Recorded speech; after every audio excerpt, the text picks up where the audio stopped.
Hello, hello. Day 10 of the Daniel fasts.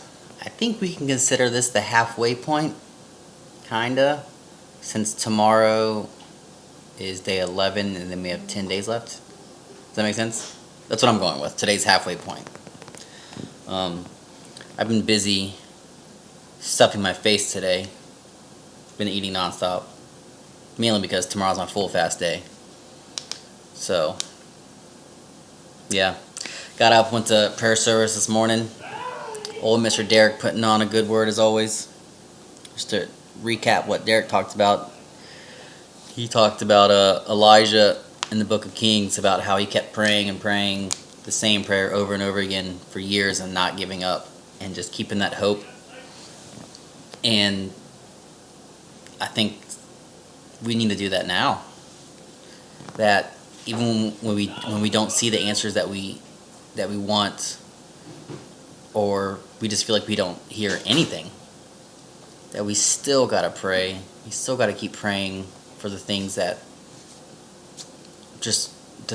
we need or want, or the blessings that we're hoping to receive. I know I've prayed over and over again for plenty of things, but we shouldn't stop praying for them. I'll admit, I've stopped praying for things before because I'm just like, what's the point now? I guess this is just my vice. This is the cross on my back I gotta bear. But that's not the right thing to do. And with that being said too, I'm just talking about prayer in general. Ever since I started doing this fast, my prayer life has just gone through the roof, which is awesome. Even when I was being, what's a good word? When someone said something very rude to me, I'll leave it at that. Still praying. That reminded me of Paul and Peter were both imprisoned for preaching the gospel, but they were eventually released. And when they got back to their group, they prayed even more for boldness to keep praying, to keep preaching the gospel. That's what they prayed for to be more bold despite them being persecuted and mocked and all that stuff. So, no matter what happens, we still got to keep praying. And we need to be praying in all circumstances. When we're not happy, especially when we're not happy. When we're happy, we need to be praying. But even in our down times, like I feel like I'm in a down part of my life right now that I'm rebuilding. I'm still doing my best to pray for what I want and what I need and where I'm going to share what God has planned for me. That also reminds me of Paul and Paul and Silas, when they were doing their mission trips.